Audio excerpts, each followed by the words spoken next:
आधी हकीकत आधा फसाना।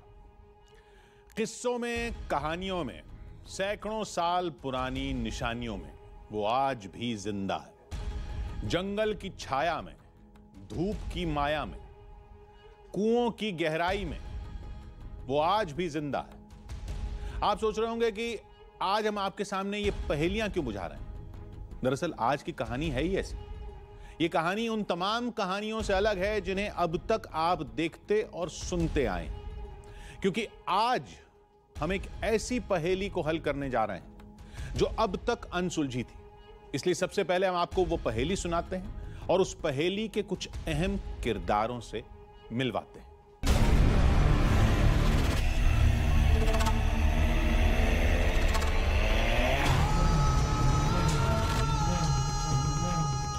छल छीनेगा रोशनी। यहाँ पे एक दूसरे समाज के रहते तो उसकी एक अंधा हो गया, तो अपने आप आंखें उसकी फूट गई। बलशाली पछताएगा। जो कोई ऐसी जबरई से कहेगी, एक ईंट भी उखाड़ेगी तो पागल हो जाएगी, खत्म हो जाएगी। अंधेरे को चीर कर कैमरा चल रहा तुम्हारा। अरे भाई बस नहीं बस भाई कुछ नहीं करेंगे, कुछ भाई चले जाएंगे, कोई बात नहीं चले जाइए आप। जा रहे बंद कर दीजिए। वो बाहर आ जाएगा। कोई अन्य गांव का यहाँ डेरा डाल के नहीं रह सकता। सदियों से जो दबा हुआ। जब मान्यताएं होती हैं तो उसके पीछे कहीं ना कहीं कुछ ना कुछ सच्चाई होती है। दंडक वन की छाया में आज भी लोग उस धन के लालच में खुदाई करते हैं। वो राज निकल कर आएगा। वृक्ष की परछाई जब यहाँ पे इतने समय पे आएगी तब वहाँ पे धन मिलेगा आपको। और कोहरे साथ छा जाएगा।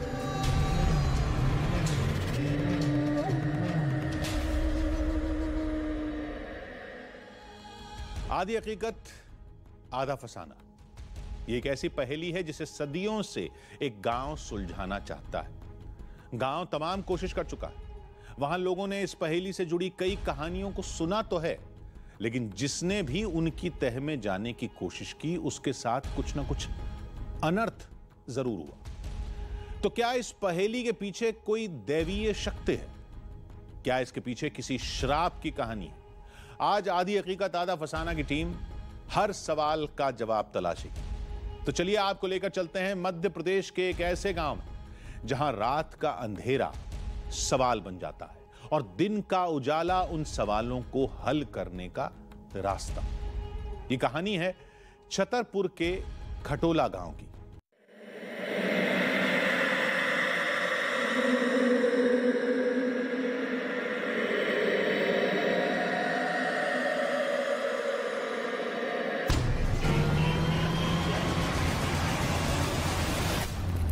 मंजिल का मिलना चुनौतियों के सामने टिके रहने की ताकत पर निर्भर करता है। इस बार हमारे सामने चुनौती सबसे अलग थी, लेकिन मकसद साफ था और वो था खटोला गांव से जुड़े उन रहस्यों का सच सामने लाना जिन पर सदियों से अतीत की धूल जमी थी।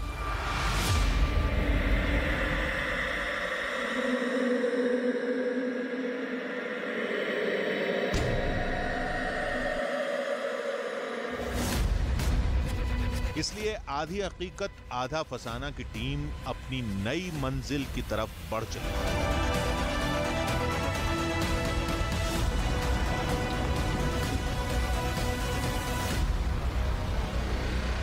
एक ऐसा गांव जो अपने आप में रहस्य बना हुआ है।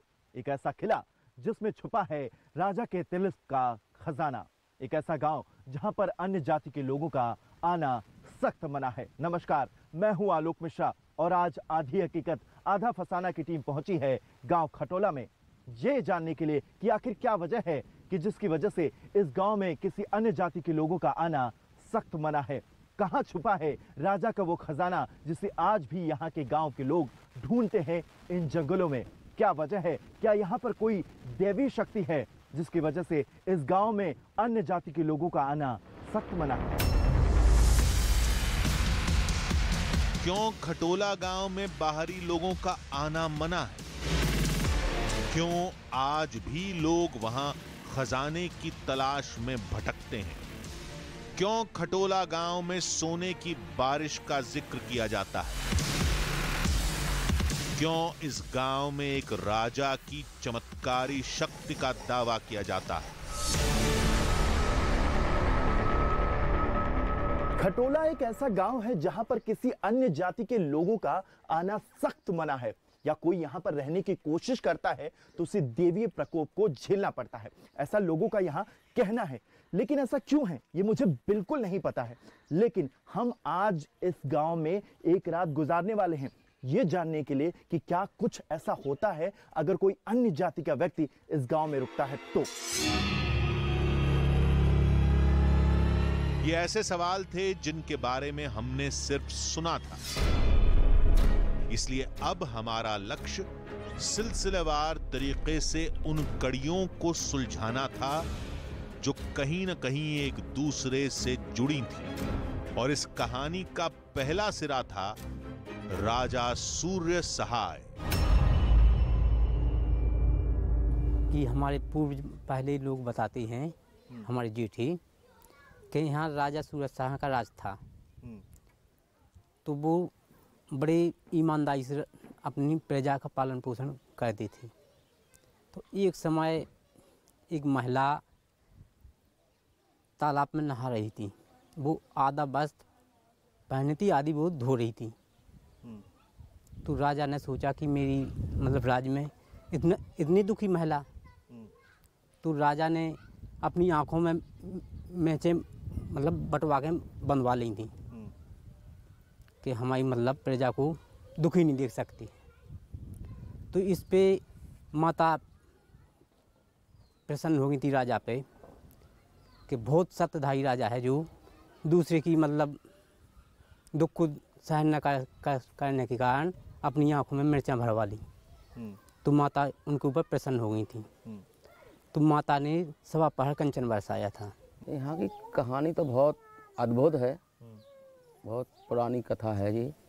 यहाँ के लोग कहते हैं, हमारे जो माता पिता थे उनने बताया था, यहाँ राजा सूरज शाह का किला था, यहाँ पर सवा पहर कंचन बरसा था। हमारे बुजुर्ग लोग बताते थे, जेठे लोग बताते थे कि सवा पहर कंचन बरसा था। और यहाँ का देवी का बहुत प्रभाव है। और खटोला गांव में कोई अन्य दूसरी जात की नहीं रह सकते हैं। क्यों ऐसे? कि वहाँ रह ही नहीं सकता है, कोई चैलेंज करके नहीं रह सकता। अगर हम आज कहें कि आज हम रुकना चाहते तो नहीं रुक पाओगे, चैलेंज करके नहीं रुक सकते हो। और अगर मतलब होता क्या है, अगर कोई रुकने की कोशिश करता है तो उसके साथ होता क्या है? और उसके साथ बहुत बड़ी घटना घट सकती है, अनहोनी हो जाती है। ये कहानियां लोगों के साथ सदियों से चली आ रही हैं। यहां हर किसी का उन पर विश्वास है। दावा था कि अगर कोई गांव में रुकेगा तो उसके साथ अनहोनी होगी। इस बात को तभी जाना और समझा जा सकता है जब रात के चारों पहर यहां बिताए जाएं। वैसे तो यहाँ लोगों का कहना है कि आप इस गांव में नहीं रुक सकते। हमने बहुत कोशिश की लोगों को मनाने की, क्या वो हमें इजाजत दे रहे हैं, और कई लोगों ने यहाँ पर रुकने की भी कोशिश की। बहुत पुराने लोग कहते हैं कि यहाँ पर रुकना सख्त मना है।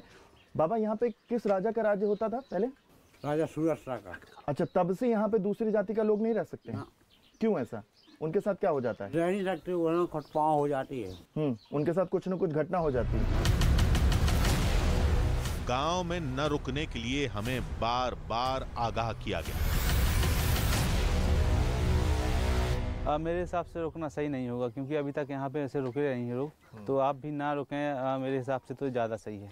अभी कुछ अनहोनी हो जाती हैं, जैसे कि कई घर किसी के साथ घटना घटी हैं, तो मैं चाहता हूँ कि आप लोग भी यहाँ विश्राम ना करें, पास में ही कहीं अपना विश्राम कर लें रात्रि। हाँ, अभी घर तो कहा कोशिश किए लेकिन रुक नहीं पाया है। वो कुछ ना कुछ अनहोनी हुई है, वो अपने आप यहाँ से चला गया। कोई बीमारी से ग्रस्त है, कुछ ना कुछ घटनाओं से कुछ हो जाता है, इसके बाद वो नहीं रुका है यहाँ। खुद गांव के सरपंच ने हमें एक रोंगटे खड़े कर देने वाली कहानी सुनाई। यहाँ पे एक डर बना हुआ है, एक भय बना हुआ है काफ़ी दिनों से। तो ऐसे रोके तो नहीं है लोग, लेकिन बताया जाए कि रजक समाज के रहते थे, उनके तो आंखें फूट गई थी, अंधे हो गए थे वो। और एक और महिला रहती थी अन्य समाज की, तो उसका क्या हुआ, पेट में ही बच्चा एक्सपायर हो गया था, ख़त्म हो गया था। गांव में रुकने और उसके नतीजे भुगतने की कोई एक कहानी नहीं थी। यहाँ हर किसी की ज़बान पर एक नया किस्सा था। जो कोई रुकता है तो कहीं कहीं बीमार हो जाएगी, पागल हो जाएगी, उसकी आगे संतान नहीं बढ़ सकती। नहीं नहीं, ऐसे तो आप महीना महीना रुके रहो, मतलब घर बसा के नहीं रुक सकती। अन्य गांव का यहाँ डेरा डाल के नहीं रख सकता है। अगर यहाँ कोई रुक भी जाए तो फिर उनको कुछ बीमारी हो जाएगी, कुछ घटना भी घट सकती हैं, कुछ उनको अजूब सा लगेगा कि हमको घर जाना है, यहाँ रुकना नहीं।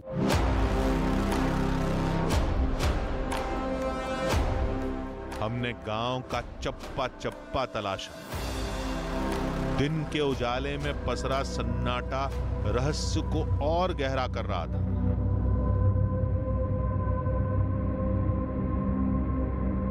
गांव वाले हमें बार बार रात में रुकने से रोक रहे थे। आखिर क्यों?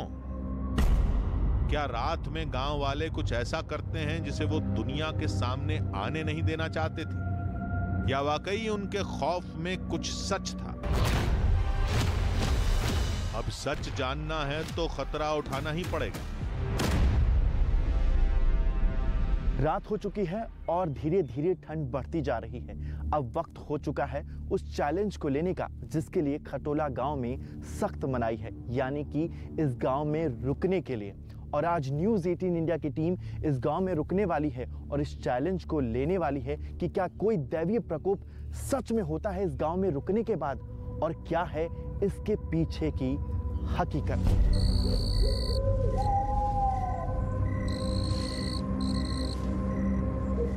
गांव वालों ने सुरक्षा के लिहाज से ऐसे बेड़े लगाए हुए हैं जिससे कोई बाहरी व्यक्ति गांव में ना घुस सके।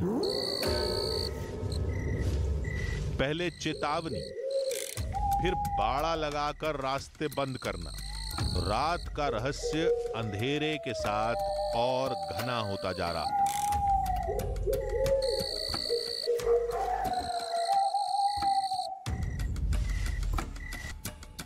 गांव में इस वक्त सभी सो चुके हैं। आप देख सकते हैं कि सभी घरों में इस वक्त दरवाजे जो हैं वो बंद हो चुके हैं। पूरी तरीके से गांव में शांति है, यानी कि रात हो चुकी है, सभी लोग सो चुके हैं। और इस वक्त न्यूज़ 18 इंडिया की टीम खटोला गांव में घूम रही है और देखिए सभी के दरवाजे इस वक्त में बंद हैं।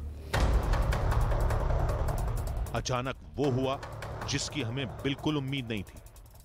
कुछ लोगों ने हमारी टीम पर धावा बोल दिया।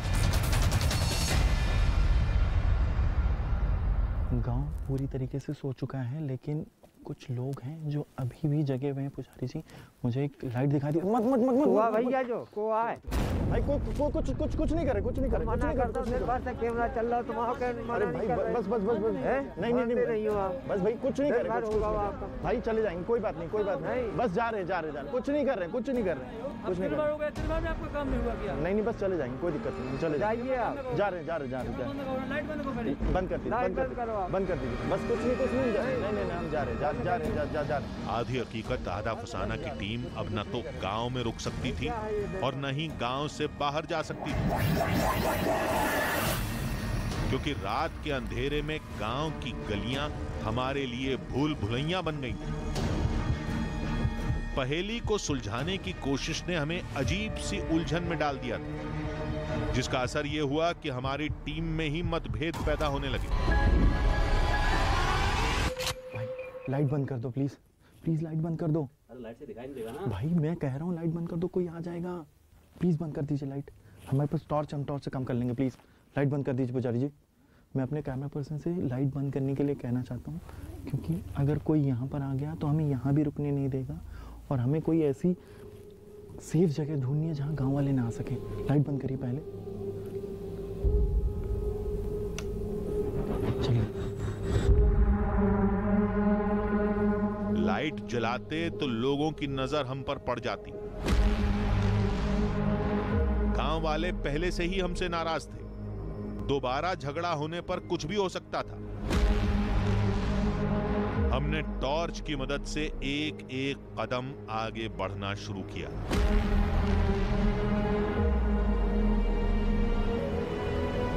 इस वक्त हम रात में टॉर्च के सहारे गांव में एक सुरक्षित जगह ढूंढ रहे हैं जिससे हम इस गांव में रुक सकें, क्योंकि गांव वालों ने तो हमें यहाँ रुकने से मना कर दिया है।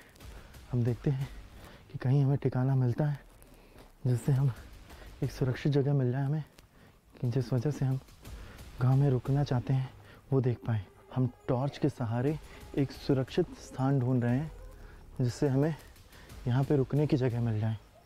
यहाँ पे तो नहीं रुक सकते, ये तो बंद है। अब ये देखना है कि हम कहाँ रुक सकते हैं, क्योंकि गांव वालों ने तो हमें सख्त मना कर दिया कि हम यहाँ नहीं रुक सकते। पुजारी जी चलो आगे चलते हैं, चलिए। ठंड लगातार बढ़ती जा रही थी, इसलिए जरूरी था कि कोई ऐसा ठिकाना मिले जहां कुछ वक्त आग के सहारे बिताया जा सके। जल्द ही हमारी नजर एक रोशनी पर पड़ी। गांव वालों ने गांव से निकाल दिया है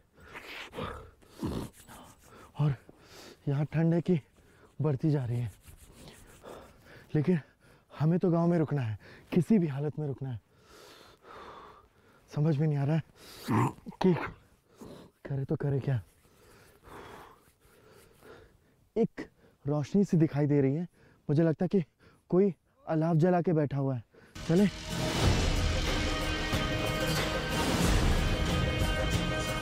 आओ चलिए। अलाव ने थके हारे शरीर में नई ताकत भर दी, लेकिन अभी हमारी मुसीबतें खत्म नहीं हुई थी। इससे पहले कि हम अपनी थकान मिटा पाते, हमें गांव से निकल जाने को कह दिया गया। बाहर के भैया काहे निकल जाओ यहाँ से। चले जाएंगे भैया। नहीं रुक सकते ना यहाँ पर। क्या दिक्कत है? हम गाँव वाले को बुला देंगे। नहीं नहीं नहीं भैया, बुला मत। पुजारी जी चलिए, चलो चलो चलो चलो भाई, चलिए चलिए। अब गांव वालों की कही सारी बातें याद आ रही थी। मुसीबतें सामने थी, लेकिन जुनून पीछे हटने को तैयार नहीं था। चाहे कुछ भी हो जाए, पहले पहेली सुलझाएंगे, तब ही लौटेंगे। वो पहेली जिसे खुद राजा सूर्य सहाय ने बुना था। 108 मणियों की पहेली, दंडकारण्य में छिपे खजाने की पहेली और खटोला देवी के चमत्कार की पहेली।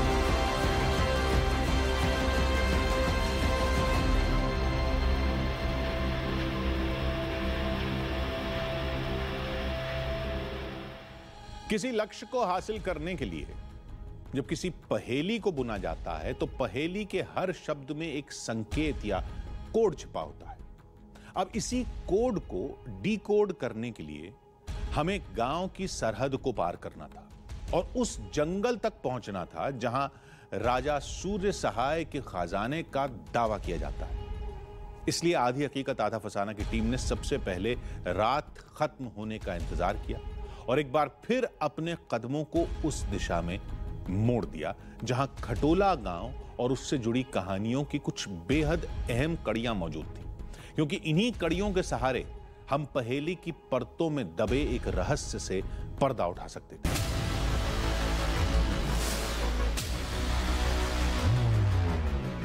रात जैसे तैसे बीत गई, लेकिन पहेली के बोझ ने हमें परेशान कर रखा था। अब हमें यह समझना था कि क्या वास्तव में गांव वाले जो कहानियां सुनाते हैं उनका कोई ऐतिहासिक आधार है। यह समझने के लिए सबसे पहले हमने छतरपुर में इतिहासकार योगेंद्र प्रताप सिंह से मुलाकात की। रामायण काल में ये क्षेत्र जो है मध्य प्रदेश का बहुत बड़ा भूभाग जो है दंडकारण्य वन के नाम से जाना जाता था। और यहाँ पर जो जातियाँ रहती थीं वो निषाद, कोल, भील आदि, आपके राजगौण, गौण और ये खटोला गौड़ यहाँ पर निवास करते थे। और ये पूरा क्षेत्र जो है लगभग करीब 35,000 वर्ष पूर्व यहाँ पर शैल चित्र मिले हैं।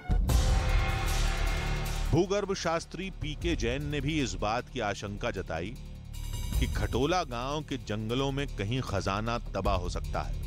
जो भी राजा लोग हुआ करते थे ब्रिटिश साम्राज्य से या आपका जो मुगल साम्राज्य से, जब उनका आक्रमण होता था तो सोना वगैरह अपने हीरा जवाहर छुपाने के लिए वो और महलों में ज़मीन के अंदर उसको कंसील्ड कर दिया करते थे। तो हो सकता है कि वो कंसील्ड किया हुआ मटेरियल आज उनको जो भी वहाँ पे खोद रहे हैं या प्राप्त कर रहे हैं उनको मिलता होगा। इसी सिरे को थामकर हमने अब उस जंगल का रुख किया जहां एक किले में तंत्र विद्या से खजाने को छिपाए जाने का दावा किया जाता है।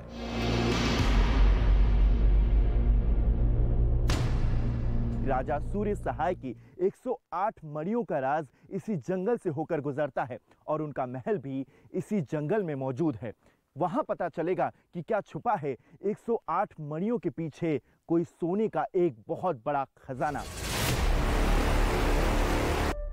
उस किले और 108 मणियों तक पहुंचने का रास्ता आसान नहीं था। जंगल जहरीले बिच्छुओं और सांपों से भरा था।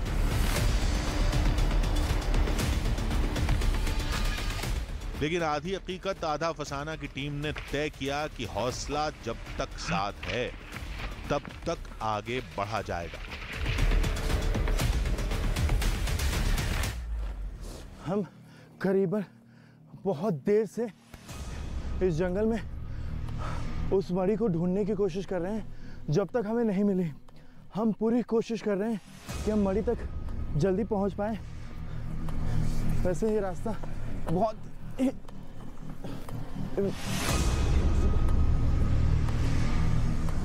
देख सकते हैं, बहुत ही खतरनाक रास्ता है ये।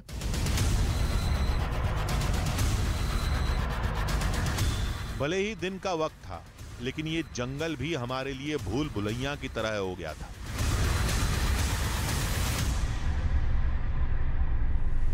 हम जंगल में भटक चुके हैं। अब समझ में नहीं आ रहा है कि हमें जाना किस रास्ते हैं। फिर से एक बार कोशिश करते हैं चलने की और देखते हैं कि इस बार हमें कामयाबी मिलती है कि नहीं। एक एक कदम चलना भारी था। बियाबान जंगल का ये रास्ता हमें चकरघिन्नी बना चुका था।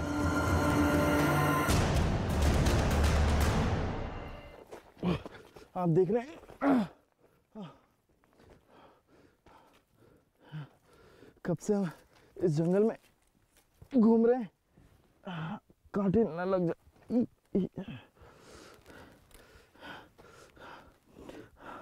कांटे वाले पौधे भी हैं। हम कब से इस जंगल में घूमते जा रहे हैं और हमें समझ में नहीं आ रहा है कि हम आखिर कहाँ आ गए। अचानक हमें उम्मीद की किरण दिखाई, एक बच्चे के रूप में। एक सेकंड, एक बच्चा आता हुआ दिखाई दे रहा है। देखा देखा बेटा, कहां से आ रहे हो? ऊपर से? कहां से? देखिए ये बच्चा किले से आ रहा है। कितना दूर है? कितना? तो भी थोड़ा ही दूर है। नहीं बेटा, हम चले जाएंगे। बच्चे ने हमसे कहा कि वो हमें उस किले तक पहुंचा सकता है, लेकिन इस खतरनाक सफर में हम उसे हिस्सा नहीं बनाना चाहते थे। बस उसके बताए रास्ते पर चल दिए जहां उसने राजा सूर्य सहाय का किला होने का इशारा किया था। खुशी हो रही है कि हम बस पहुंच चुके हैं। आइए,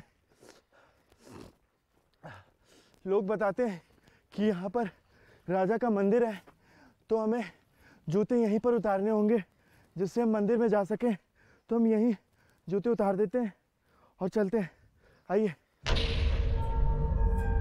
अब हमारे सामने सैकड़ों साल पुराना वो किला मौजूद था। जिससे जुड़ी कहानियों और पहेलियों ने हमारे कदमों को इस जंगल की तरफ मोड़ दिया था।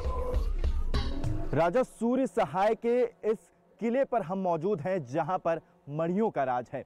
यहीं से राजा सूर्य सहाय ने नदी की तरफ देखा था जहां पर उन्हें एक महिला दिखाई दी थी, वो भी आधे कपड़ों में कपड़े को धोते हुए और आधे कपड़े को पहने हुए, जहां से उन्होंने अपनी आंखों में, कहते हैं कि अपनी आंखों को उन्होंने फोड़ लिया। उसके बाद जो हुआ वो लोगों के लिए एक चमत्कार था, क्योंकि राजा ने काली से एक प्रार्थना की थी कि उन्हें यहाँ पर जो उनकी प्रजा है वो पूरी तरीके से समृद्ध हो। तो राजा की प्रार्थना को उन्होंने स्वीकार किया और काली माता और खटोला माता के आशीर्वाद से यहाँ पर सवा पहर सोने की बारिश हुई। किला भले ही किसी खंडहर में तब्दील हो चुका है, लेकिन इन्हीं खंडहरों में सैकड़ों साल पुरानी पहेली आज भी जिंदा है। अब आप देख सकते हैं कि यहाँ पर जो जंगल है, इन्हीं पर वो मड़ियाँ मौजूद हैं। जगह जगह पर उन मड़ियों को लोगों ने खोजने की कोशिश की, लेकिन वो मड़ियाँ अब यहाँ पर दिखाई नहीं देती हैं। बहुत खोजने के बाद कई लोगों ने खोजने की कोशिश की। साथ साथ में यहाँ पर आप देखेंगे कि जितना जंगल है वहाँ पे नीचे गांव दिखाई देता है, वही एक तालाब दिखाई देता है जो एक इतिहास को अपने अंदर दबाए हुए है।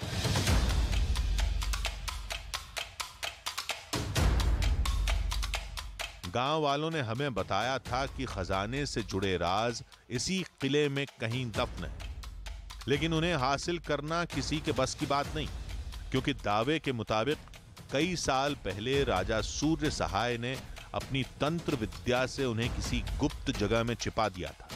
हमें भी उन्हीं गुप्त ठिकानों की तलाश थी। इस किले के कमरे बहुत ही छोटे हैं। ज्यादातर किलों में ऐसे ही छोटे छोटे कमरे हैं और कहा जाता था कि राजा सूर्य सहाय जो हैं वो तांत्रिक विद्या के माहिर थे और उन्हीं की तांत्रिक विद्या के जरिए उन्होंने 108 मणियों, जिसका जिक्र हमेशा किया जाता है इतिहास में, उन्होंने अपनी तांत्रिक साधना से 108 मणियों को बांध दिया था। हमें अभी तक कुछ भी हाथ नहीं लगा था, लेकिन किले की हालत देखकर हमें गांव वालों की एक बात जरूर याद आई। वही बात जो पहेली का हिस्सा थी, छल वाली बात, बल से खजाना हासिल करने वाली बात। जो कोई ऐसी जबरई से कहेगी, एक ईंट भी उखाड़ेगी तो पागल हो जाएगी, खत्म हो जाएगा वो।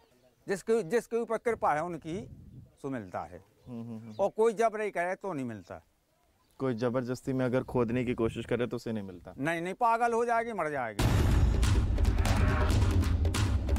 लेकिन ये बातें हमारे हौसले को तोड़ने वाली नहीं थी। हमें अभी खजाने की उस पहेली को सुलझाना था जिसका सिरा हमारे आसपास ही कहीं था। और फिर अचानक किले से कुछ ही मीटर दूर हमारी नजर एक कुएं पर पड़ी, एक रहस्यमयी कुएं पर।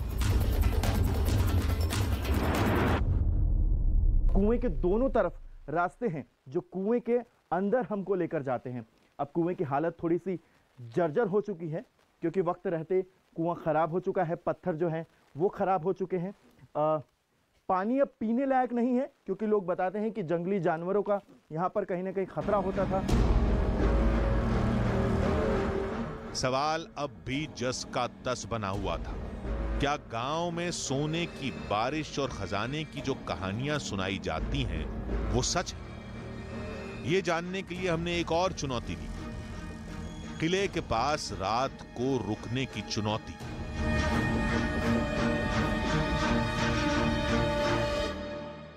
सूर्यास्त हो चुका है, लेकिन अब भी हमारी तलाश खत्म नहीं हुई है, क्योंकि लोगों का अब भी मानना है कि रात के अंधेरे में यहाँ लोग सोने की तलाश करते हैं। ये जंगलों में लोग सोना ढूंढने की कोशिश करते हैं और हमारी तलाश अब शुरू होगी रात में। रात का घुप अंधेरा,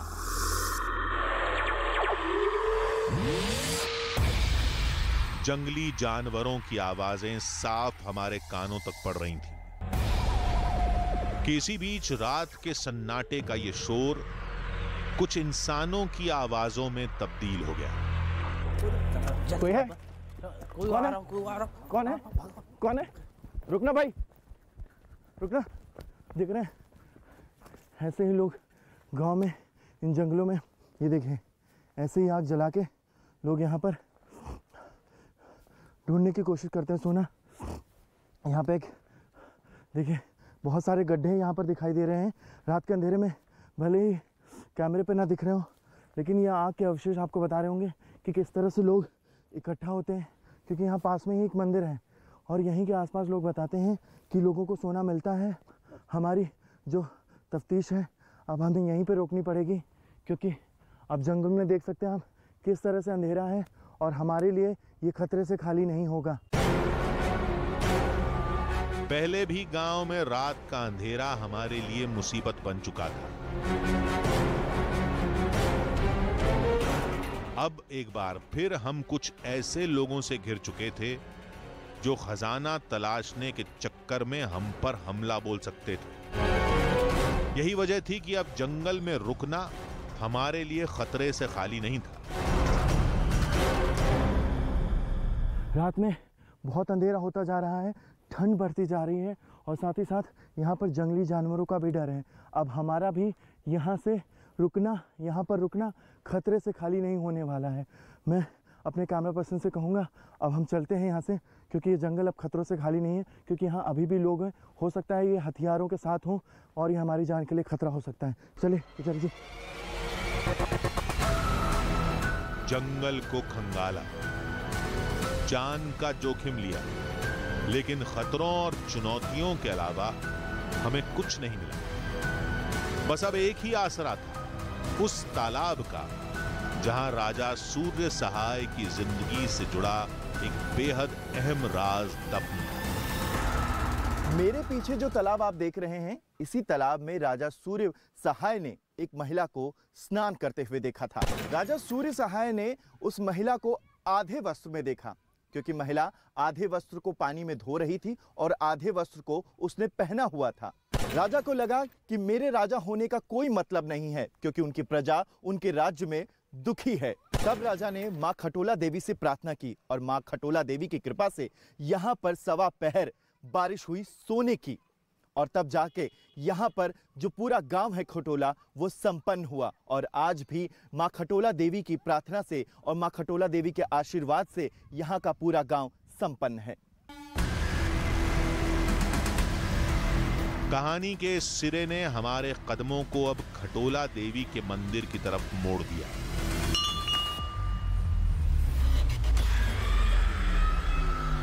हम देख सकते हैं कि इमली के पेड़ के नीचे ये मंदिर बना हुआ है, जिसे राजा सूर्य सहाय ने बनवाया था और यहीं पर उन्होंने मां खटोला की स्थापना की थी।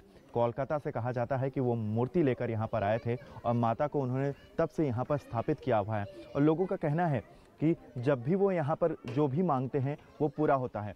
जो माता रानी है यहाँ से तो बहुत अच्छा करती है, सबका भला करती है, सबका आनंद देती है, जो जीना मांगो देती है। वह जो विश्वास लेके आते हैं यहाँ माता का, तो उनकी मनोकामना, कोई भी मनोकामना हुए, उनकी पूर्ण होती हैं। मनोकामनाओं का पूरा होना, लोगों की बीमारियां ठीक होना, ये इत्तेफाक भी हो सकता है,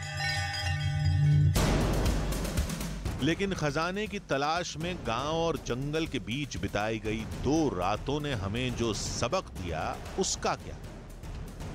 क्या कुछ लोग आज भी अतीत की कहानियों को जिंदा रखना चाहते हैं?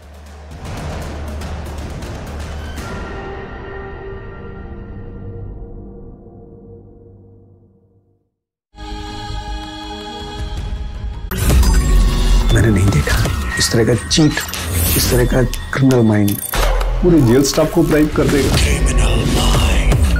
मैं सोच भी नहीं सकता था गवर्नमेंट फंक्शनरी को इम्पर्सनेट करता था, आवाजें बदलता था। टारगेट भी बहुत पावरफुल धनवान लोगों को करता है। ये एक ही चीज से रुक सकता है, अगर आप इसकी जीभ काटें। न्यूज चैनलों के इतिहास में पहली बार न्यूज 18 इंडिया की web series FIR number 208 streaming 3 February 9 PM